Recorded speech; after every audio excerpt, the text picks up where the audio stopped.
Hi అండి అందరికీ. Welcome back to my channel Indu Pamoju home logs. నేను మీ ఇందు మరో రెసిపీతో మీ ముందుకొచ్చేసాను. ఈరోజు వీడియోలో ఎంతో రుచిగా ఉండే కరివేపాకు చికెన్ కర్రీ తయారీ విధానాన్ని చూపించబోతున్నాను. ఈ కరివేపాకు చికెన్ రైస్‌లోకి, రోటీస్‌లోకి, చపాతీలోకి చాలా టేస్టీగా ఉంటుంది. మరిప్పుడు కరివేపాకు చికెన్ కర్రీ తయారీ విధానాన్ని కూడా చూసేయండి. కరివేపాకు చికెన్ కర్రీ కోసం ఇక్కడ నేను ఒక కేజీ చికెన్‌ని తీసుకున్నాను. ఈ చికెన్‌ని 2 సార్లు శుభ్రంగా కడిగి పక్కనుంచేసుకుందాం.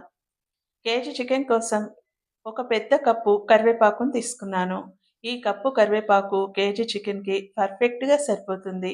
ఇప్పుడు ఈ కరివేపాకుల్ని 2 సార్లు శుభ్రంగా కడిగి, కరివేపాకులో పచ్చిదనం పూర్తిగా పోయేంత వరకు ఫ్రై చేసుకోవాలి. ఇప్పుడు స్టవ్ వెలిగించి స్టవ్ పై కళాయిని పెట్టండి. కళాయిలోకి ముందుగా కడిగి పెట్టుకున్న కరివేపాకుల్ని వేసి, కరివేపాకుల్లో పచ్చిదనం పూర్తిగా పోయి, ఆకు బాగా డ్రైగా అయ్యేంత వరకు ఫ్రై చేసుకోవాలి. కరివేపాకుల్ని వేపుకునేటప్పుడు స్టవ్‌ని మీడియం ఫ్లేమ్‌లో ఉంచి కరివేపాకుల్ని వేయించుకోవాలి. కరివేపాకులు వేగాయో లేదో తెలుసుకోవడం కోసం చేతిలో కరివేపాకుని తీసుకొని వేళ్ళతో ఇలా నలిపారంటే పొడి పొడిగా తయారవ్వాలి. చూసారు కదా! పొడి పొడిగా తయారయింది. ఇప్పుడు కరివేపాకులు పర్ఫెక్ట్‌గా వేగినట్టు. ఇప్పుడు వేగిన కరివేపాకుల్ని మరొక అదే కళాయిలోకి మసాలా కోసం 2 టీ స్పూన్ల ధనియాలు, 1 ½ స్పూన్ జీలకర్ర, 1 ½ స్పూన్ సోంపు, 4 లవంగాలు, ఓ ఇంచు దాల్చిన చెక్క, 4 యాలకులు, 2 టీ స్పూన్ల మిరియాలు, 10 ఎండుమిరపకాయలను వేసి వీటన్నిటిని దోరగా ఫ్రై చేసుకోండి. వీటిని ఫ్రై చేసుకునేటప్పుడు స్టవ్‌ని లో ఫ్లేమ్‌లో ఉంచి వీటన్నిటిని దోరగా అయ్యేంత వరకు కలుపుతూ ఫ్రై చేయండి. ఇవి కాస్త దోరగా వేగిపోయినాక స్టవ్ ఆఫ్ చేసి వీటిని పక్కన పెట్టేసి కాస్త చల్లారనివ్వండి. ఇప్పుడు మిక్సీ జార్‌ని తీసుకొని మిక్సీ జార్‌లోకి చల్లార్చి పెట్టుకున్న మసాలా దినుసులను వేసి, అలాగే ముందుగా వేపి పెట్టుకున్న కరివేపాకుని కూడా వేసి మిక్సీ జార్‌పై మూత పెట్టి వీటన్నిటిని మెత్తగా గ్రైండ్ చేసుకోవాలి. చూసారు కదా! ఇలా మెత్తగా గ్రైండ్ చేసుకోవాలి. ఇప్పుడు ఈ కరివేపాకు పొడిని పక్కన పెట్టేసి, ముందుగా స్టవ్ వెలిగించి స్టవ్ పై కాస్త వెడల్పుగా ఉన్న ప్యాన్‌ని పెట్టండి. మనం చికెన్ కర్రీ ఎప్పుడు వండుకున్నా కాస్త వెడల్పుగా ఉన్న ప్యాన్‌నే పెట్టుకోవాలి. ఎందుకంటే చికెన్ సాఫ్ట్‌గా, మెత్తగా ఉడికిపోతుంది.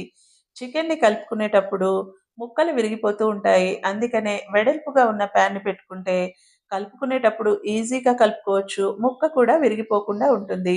అందుకనే కాస్త వెడల్పుగా ఉన్న ప్యాన్‌ని పెట్టే వండుకోండి. ఇప్పుడు ప్యాన్‌లోకి 5 టేబుల్ స్పూన్ల ఆయిల్‌ని వేస్తున్నాను. నాన్ వెజ్ కర్రీస్‌కి ఆయిల్ కాస్త ఎక్కువగానే పడుతుంది. అందుకనే నేను 5 టేబుల్ స్పూన్ల ఆయిల్‌ని వేసుకున్నాను. ఆయిల్ కాస్త వేడైన తర్వాత టీ స్పూన్ జీలకర్ర, టీ స్పూన్ ఆవాలు, టీ స్పూన్ పచ్చిశనగపప్పు వేసి ఆవాలు కాస్త చిటపటలాడగానే ముందుగా పొడుగ్గా సన్నగా కట్ చేసి పెట్టుకున్న ఒక కప్పు ఆనియన్స్ తరుగు పోపులో వేయండి. అలాగే 10-12 దాకా పొడుగ్గా కట్ చేసుకున్న పచ్చిమిర్చి చీలికలు పోపులో వేసి, ఆనియన్స్ తరుగు, పచ్చిమిర్చి చీలికలు పోపులో కలిసేలా ఒకసారి బాగా కలపండి. ఇలా కలుపుకున్నాక ఆనియన్స్, పచ్చిమిర్చి చీలికలు పోపులో మగ్గేంత వరకు ఫ్రై చేయండి.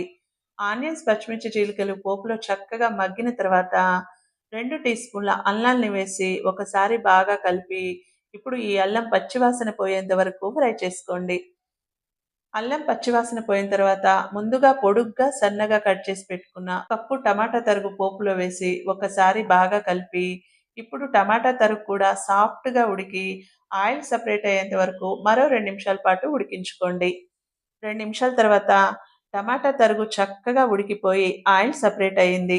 ఇప్పుడు ఇందులోకి టీ స్పూన్ పసుపు, రుచికి సరిపడినంత ఉప్పు వేసి, ఉప్పు, పసుపు పోపులో కలిసేలా ఒక్కసారి బాగా కలుపుకోండి. ఇలా కలుపుకున్న తర్వాత ముందుగా శుభ్రంగా కడిగి పెట్టుకున్న చికెన్ ముక్కలు పోపులో వేసి, పోపులో చికెన్ ముక్కలు కలిసేలా మరొకసారి బాగా కలపండి.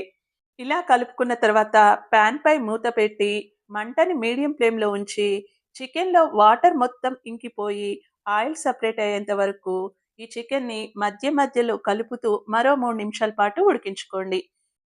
3 నిమిషాల తర్వాత చూసారు కదా! చికెన్‌లో ఆయిల్ చక్కగా సెపరేట్ అయింది. ఇప్పుడు ఇందులోకి ముందుగా మెత్తగా గ్రైండ్ చేసి పెట్టుకున్న కరివేపాకు పొడిని వేసి, కరివేపాకు పొడి చికెన్ ముక్కలకి పట్టేలా మరొకసారి బాగా కలుపుకోండి. ఇలా కలుపుకున్న తర్వాత పాన్ పై మూత పెట్టి స్టవ్‌ని లో ఫ్లేమ్‌లో ఉంచి మరో 2 నిమిషాల పాటు ఉడికించుకోండి. 2 నిమిషాల తర్వాత పాన్ పై మూత తీసి మరొకసారి బాగా కలిపి, ఇప్పుడు ఇందులోకి 2 రెమ్మల కరివేపాకుని వేసి పాన్ పై మూత పెట్టి మరో నిమిషం పాటు ఉడికించుకోండి. నిమిషం తర్వాత స్టవ్ ఆఫ్ చేసుకుంటే ఎంతో టేస్టీగా ఉండే కరివేపాకు చికెన్ కర్రీ రెడీ. ఇలా రెడీ అయిన కరివేపాకు చికెన్ని వేడి వేడి అన్నంతో కానీ, చపాతీస్‌తో కానీ సర్వ్ చేసుకున్నారంటే ఎంతో టేస్టీగా ఉంటుంది. మరి మీరు కూడా ఒక్కసారి కరివేపాకుతో ఇలా ట్రై చేయండి. కూరల్లో వేసిన కరివేపాకుని చాలామంది తినడానికి ఇష్టపడరు. తీసి పక్కన పెడుతుంటారు. మరి అలాంటి వారి కోసం కరివేపాకుతో ఇలా చికెన్ కర్రీని కానీ, లేదా కరివేపాకు పచ్చడిని కానీ, కరివేపాకు కారపొడిని కానీ చేసి పెట్టారంటే చాలా ఇష్టంగా తింటారు. మరి మీరు కూడా ఒక్కసారి కరివేపాకుతో ఇలా చికెన్ కర్రీ ట్రై చేయండి.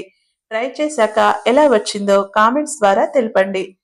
మరి నేను చేసిన ఈ కరివేపాకు చికెన్ మీకు నచ్చినట్టయితే లైక్ చేయండి. ఇలాంటి మంచి రెసిపీస్ కోసం నా ఛానల్ని సబ్స్క్రైబ్ చేయండి. మరో రెసిపీతో మళ్ళీ కలుసుకుందాం. Thanks for watching.